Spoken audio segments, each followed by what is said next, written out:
কি জানো তোমার স্বপ্নটাকে সবথেকে বেশি ক্ষতি করে কে? তোমার শত্রু নয়, তোমার প্রতিযোগী নয়, এমনকি তোমাকে নিয়ে হাসাহাসি করা মানুষগুলোও নয়। তাহলে তোমার স্বপ্নটাকে সবথেকে বেশি ক্ষতি করে কে? তুমি নিজেই। শুনতে অদ্ভুত লাগছে তাই না? আমরা তো ছোটবেলা থেকে শুনে এসেছি, নিজের লক্ষ্য সবাইকে জানিয়ে দাও, তাহলে তারা তোমাকে উৎসাহ দেবে, তোমাকে সাহায্য করবে। কিন্তু বাস্তবতা একদম উল্টো। বাস্তবে যখন তুমি তোমার পরিকল্পনা, তোমার স্বপ্ন, তোমার লক্ষ্য কাউকে বলে ফেলো, তখন তোমার মস্তিষ্ক একটা বিপজ্জনক খেলা খেলে ফেলে তোমার সাথেই। আজ আমি তোমাকে ঠিক সেই খেলাটাই বুঝাতে চাই। কেন নীরবতা তোমার সবথেকে বড় অস্ত্র, কেন চুপ থাকাটাই আসলে সবথেকে জোরে কথা বলা। ধরো তুমি একটা লক্ষ্য ঠিক করলে, তুমি ঠিক করলে যে আগামী 1 বছরে তুমি একটা ব্যবসা দাঁড় করাবে, বা তুমি ঠিক করলে যে তুমি নিজের শরীরটাকে সম্পূর্ণ বদলে ফেলবে, বা তুমি ঠিক করলে যে তুমি একটা নির্দিষ্ট পরীক্ষায় সবার সেরা হবে। এই সিদ্ধান্তটা নেওয়ার পরে তোমার মনে একটা প্রচণ্ড উত্তেজনা কাজ করে। এই উত্তেজনাটাকে তুমি ধরে রাখতে পারো না। তুমি ছুটে যাও তোমার বন্ধুর কাছে, তোমার পরিবারের কাছে, তোমার পরিচিত মানুষদের কাছে, আর বলে ফেলো তুমি কি করতে যাচ্ছ। তারা শোনে, কেউ কেউ বলে বাহ দারুণ তো, কেউ কেউ বলে তোর দ্বারা হবে তো, কেউ কেউ কিছুই বলে না, শুধু মাথা নাড়ে। কিন্তু একটা জিনিস তুমি কখনো লক্ষ্য করেছো কি? যেই মুহূর্তে তুমি এই কথাগুলো বলে ফেললে, সেই মুহূর্ত থেকে তোমার মনের মধ্যে একটা অদ্ভুত পরিবর্তন শুরু হয়ে যায়। যেই আগুনটা তোমার ভেতরে জ্বলছিল, সেই আগুনটা কেমন যেন একটু একটু করে নিভে যেতে শুরু করে। তুমি ভাবো এবার তো সবাই জেনে গেছে, এখন একটু বিশ্রাম নেওয়া যায়। তুমি ভাবো এখন তো একটা কথা দেওয়াই হয়ে গেছে, তাড়াহুড়ো কিসের? আর এই জায়গা থেকেই শুরু হয় তোমার স্বপ্নের ধীরে ধীরে মৃত্যু। এর পেছনে একটা গভীর মনস্তাত্ত্বিক কারণ আছে। যখন তুমি তোমার লক্ষ্যের কথা কাউকে বলো, আর সে মানুষটা তোমার প্রশংসা করে, তোমাকে সাধুবাদ জানায়, তখন তোমার মস্তিষ্কে একটা প্রতিক্রিয়া হয়। এই প্রতিক্রিয়াটা প্রায় সেই রকমই যেমনটা হতো যদি তুমি সত্যিই সেই কাজটা করে ফেলতে। তোমার মস্তিষ্ক পার্থক্য করতে পারে না যে তুমি লক্ষ্যটা অর্জন করেছো নাকি শুধু লক্ষ্যের কথা বলেছো। মস্তিষ্কের কাছে দুটোই প্রায় একই রকম অনুভূতি তৈরি করে। এই কারণেই তুমি একটা মিথ্যা তৃপ্তি পেয়ে যাও, একটা মিথ্যা সন্তুষ্টি পেয়ে যাও। আর যেখানে তৃপ্তি চলে আসে সেখানে তাড়না কমে যায়, যেখানে সন্তুষ্টি চলে আসে সেখানে পরিশ্রম করার ক্ষুধা কমে যায়। তুমি একবার ভেবে দেখো, যে মানুষ কিছু অর্জন করে ফেলেছে, সে কি আর সেটা অর্জন করার জন্য পরিশ্রম করবে? করবে না, কারণ কাজটা তো হয়েই গেছে। কিন্তু সমস্যা হচ্ছে তুমি তো আসলে কাজটা করনি, তুমি শুধু কাজটার কথা বলেছো। তারপরেও তোমার মস্তিষ্ক তোমাকে সেই একই অনুভূতি দিয়ে দিয়েছে, যেটা তুমি পেতে যদি কাজটা সত্যিই শেষ করতে। আর এই মিথ্যা তৃপ্তির কারণে তোমার ভেতরের সেই আগুনটা, যেটা তোমাকে রাত জাগিয়ে কাজ করাতো, সেটা নিভে যায়। মানুষ মূলত সম্মান খোঁজে, প্রশংসা খোঁজে, গুরুত্ব খোঁজে। যখন সেটা আগেভাগেই পেয়ে যায়, তখন কাজ করার আসল কারণটাই হারিয়ে যায়। শুধু মিথ্যা তৃপ্তি না, এর সাথে আরেকটা বিষয়ও জড়িত। যখন তুমি তোমার স্বপ্নের কথা বলো, তখন সবাই যে তোমাকে সমর্থন করবে এমনটা ভাবাই সবথেকে বড় ভুল। এই পৃথিবীতে বেশিরভাগ মানুষ, বুঝে হোক বা না বুঝে, নিজের অবস্থানের সাথে তোমার অবস্থানকে তুলনা করে। যখন তুমি তোমার বড় স্বপ্নের কথা বলো, তখন যে মানুষটা নিজের জীবনে সেই সাহসটা দেখাতে পারেনি, তার মনে একটা অস্বস্তি তৈরি হয়। সে হয়তো মুখে বলবে ভালো, কিন্তু ভেতরে ভেতরে সে চাইবে না তুমি সফল হও। কারণ তুমি সফল হলে তার নিজের ব্যর্থতাটা তার নিজের চোখেই আরো স্পষ্ট হয়ে যাবে। এই মানুষগুলো ইচ্ছাকৃতভাবে খারাপ না, তারা হয়তো তোমাকে ভালোবাসে, কিন্তু মানুষের মন এমনভাবে তৈরি যে নিজের অক্ষমতা দেখতে সে পছন্দ করে না। তাই সে না বুঝেই তোমাকে নিরুৎসাহিত করার চেষ্টা করবে। সে বলবে, এটা কি সম্ভব? এত বড় স্বপ্ন কেন দেখছো? বাস্তবতা মেনে নাও। এই কথাগুলো শুনতে শুনতে তোমার মনেও সন্দেহ ঢুকে যায়। যেই বিশ্বাসটা তোমার ভেতরে ছিল টগবগে, সেটা ধীরে ধীরে দুর্বল হতে শুরু করে। আর এখানেই তুমি সবথেকে বড় ভুলটা করো। তুমি তোমার শক্তি খরচ করো মানুষকে বোঝাতে, মানুষকে বিশ্বাস করাতে যে তুমি পারবে। অথচ সেই একই শক্তিটা যদি তুমি কাজের পেছনে দিতে, তাহলে তোমাকে কাউকে বোঝাতেই হতো না, ফলাফলই তখন কথা বলে দিত। ধরো 2জন মানুষ, প্রথমজন তার নতুন ব্যবসার ভাবনাটা সবাইকে বলে বেড়ায়। প্রতিটা আড্ডায়, প্রতিটা পরিবারের অনুষ্ঠানে সে তার পরিকল্পনার কথা বলে। মানুষ তাকে শোনে, প্রশংসা করে, কেউ কেউ প্রশ্ন তোলে। এই পুরো প্রক্রিয়াটাতে সে অনেকটা সময়, অনেকটা মানসিক শক্তি খরচ করে ফেলে। কিন্তু বাস্তবে কাজ শুরু করার সময় সে দেখে তার ভিতরে সেই তাড়নাটা আর নেই। কারণ সে ইতিমধ্যে সেই স্বীকৃতি, সেই মনোযোগ, সেই গুরুত্বটা পেয়ে গেছে কথায় কথায়।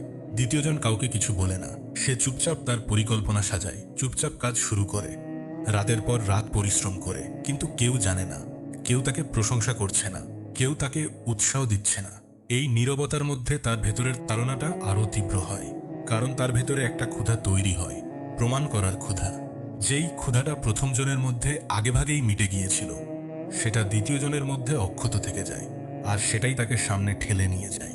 কিছু মাস পরে যখন দ্বিতীয় জনের ফলাফল সামনে আসে, তখন সেই একই মানুষগুলো যারা প্রথম জনের গল্প শুনে মাথা নেড়েছিল, তারাই এবার অবাক হয়ে দ্বিতীয় জনের দিকে তাকায়। কারণ ফলাফল কথা বলে, পরিকল্পনা নয়। এখানে একটা ভুল বোঝাবুঝি হতে পারে। নীরবে থাকার মানে এই না যে তুমি সবার থেকে লুকিয়ে থাকবে বা সবার সাথে সম্পর্ক ছিন্ন করে ফেলবে।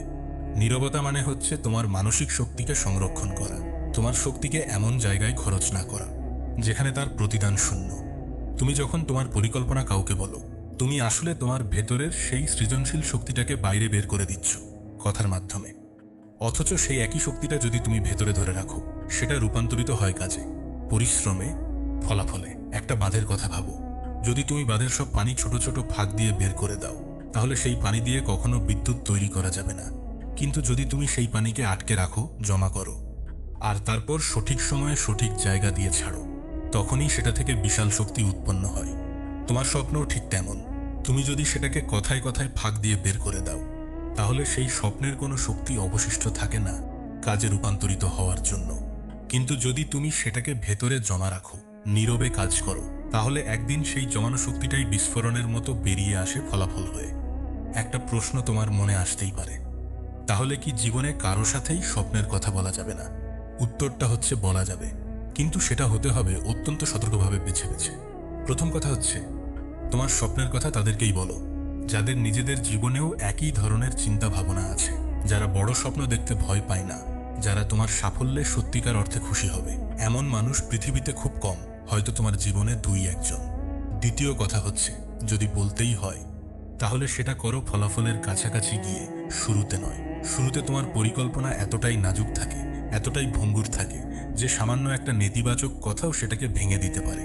কিন্তু যখন তুমি কিছুটা এগিয়ে গেছো, যখন তোমার ভেতরে একটা গতি তৈরি হয়ে গেছে, তখন বাইরের নেতিবাচকতা তোমাকে আর সহজে টলাতে পারে না। তৃতীয় কথা হচ্ছে, নিজের পরিকল্পনা আর পরিশ্রমের কথা বলার বদলে শুধু ফলাফল দেখাও। মানুষ কথা মনে রাখে না, মানুষ ফলাফল মনে রাখে। তুমি যদি বলো তুমি অনেক পরিশ্রম করেছো, মানুষ সেটা তেমন গুরুত্ব দেবে না। কিন্তু তুমি যদি ফলাফল দেখাও, সেটা সবার চোখে পড়বেই, তোমাকে বলতে হবে না কিছু। তুমি লক্ষ্য করে দেখবে, এই পৃথিবীর যত বড় বড় পরিবর্তন হয়েছে, তার বেশিরভাগই শুরু হয়েছে নীরবতার মধ্যে। কেউ ঘোষণা দিয়ে বড় কিছু তৈরি করে না। মানুষ চুপচাপ কাজ করে, ব্যর্থ হয়, আবার চেষ্টা করে, আবার ব্যর্থ হয়, আর একদিন হঠাৎ করে সবার সামনে সেই ফলাফল নিয়ে আসে। আর তখন মানুষ অবাক হয়ে যায়, বলে এটা কিভাবে সম্ভব হলো, কবে থেকে এই মানুষটা এত পরিবর্তিত হয়ে গেল। এই বিস্ময়টাই আসলে সব থেকে বড় পুরস্কার। যখন তোমার ফলাফল মানুষকে অবাক করে দেয়, তখন সেটা তোমার সম্মানকে অনেক বেশি বাড়িয়ে দেয়, তোমার আগে থেকে বলে বেড়ানোর চাইতে। কারণ মানুষ প্রত্যাশা করেনি। আর যখন প্রত্যাশার বাইরে গিয়ে কিছু ঘটে, সেটা মানুষের মনে অনেক গভীরভাবে দাগ কাটে। আর এর আরেকটা দিক আছে, যখন তুমি নীরবে কাজ করো, তখন তোমার ব্যর্থতাগুলোও কেউ দেখে না। তুমি নিরাপদে ভুল করতে পারো, শিখতে পারো, আবার চেষ্টা করতে পারো, কোনো বাইরের চাপ ছাড়াই। কিন্তু যদি তুমি সবাইকে বলে দাও আর তারপর ব্যর্থ হও, তাহলে সেই ব্যর্থতা নিয়ে মানুষ কথা বলবে, তোমাকে নিয়ে হাসাহাসি করবে, আর সেই লজ্জাটা তোমাকে পরবর্তীতে নতুন কিছু চেষ্টা করা থেকেও ভয় পাইয়ে দিতে পারে। নীরবতা তোমাকে এই মানসিক চাপ থেকে মুক্ত রাখে, তোমাকে স্বাধীনভাবে চেষ্টা করার আর ব্যর্থ হওয়ার সুযোগ দেয়। এখন একটু নিজের জীবনের দিকে তাকাও। তুমি কতবার এমন হয়েছে, একটা লক্ষ্য ঠিক করেছো, খুব উত্তেজিত হয়ে সবাইকে বলে দিয়েছো, আর তারপর কয়েকদিনের মধ্যেই সেই উত্তেজনাটা হারিয়ে গেছে।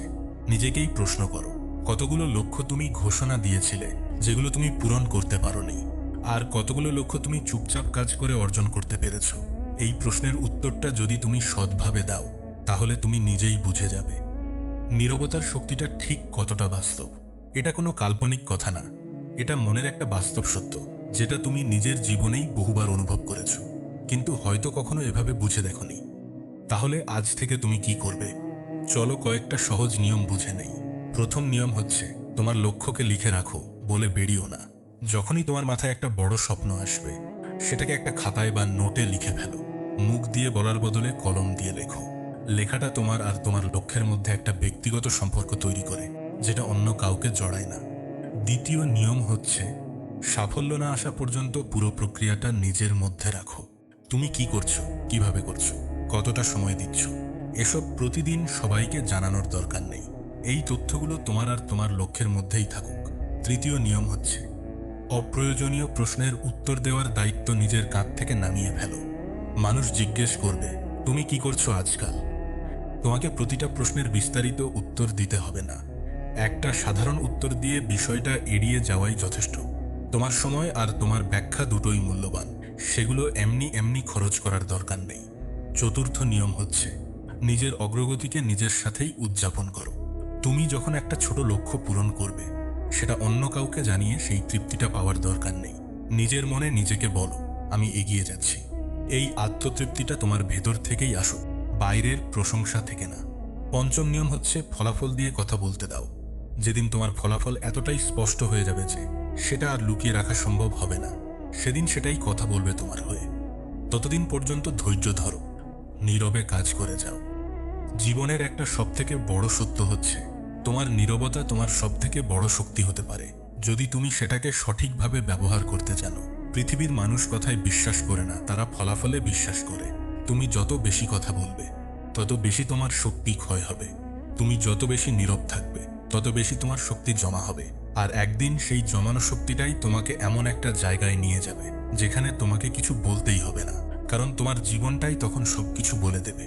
তাই আজ থেকে সিদ্ধান্ত নাও, তোমার পরবর্তী বড় স্বপ্নটা কাউকে বলো না, চুপচাপ কাজ শুরু করো। আর যেদিন সেই স্বপ্ন সত্যি হবে, সেদিন তোমাকে আর কিছু বলতে হবে না। তোমার চারপাশের মানুষগুলোই একে অপরকে বলে বেড়াবে তোমার গল্প। নিজেকে একটা প্রশ্ন করো, আজ রাতে ঘুমানোর আগে, আমি কি আমার স্বপ্নটাকে কথায় খরচ করে ফেলছি নাকি কাজে রূপান্তরিত করছি? উত্তরটা তুমিই জানো, আর উত্তরটাই ঠিক করে দেবে তোমার আগামী দিনগুলো কেমন হবে। আজকের এই কথাগুলো যদি তোমার মনে গেঁথে যায়, যদি তুমি সত্যিই বিশ্বাস করো যে নীরবে থেকে নিজের উপর কাজ করাটাই সবথেকে বড় শক্তি, তাহলে কমেন্টে লিখে যেও। আর আমাদের চ্যানেল মাইন্ড ফোর্জ বাংলায় আমরা প্রতিনিয়ত জীবনের এমন বাস্তব সত্য কথা নিয়ে আলোচনা করি, যেগুলো তোমাকে ভাবতে বাধ্য করবে, তোমাকে বদলাতে বাধ্য করবে। তাই যদি তুমি এই যাত্রায় আমাদের সাথে থাকতে চাও, তাহলে চ্যানেলটাকে সাবস্ক্রাইব করে রাখো আর পাশে থাকা বেল আইকনটা অন করে দাও, যাতে আমাদের প্রতিটা নতুন ভিডিও তোমার কাছে পৌঁছাতে পারে। নিজের উপর বিশ্বাস রাখো, নীরবে কাজ করে যাও, আর নিজের জীবনটাকে নিজের মতো করে গড়ে তোলো।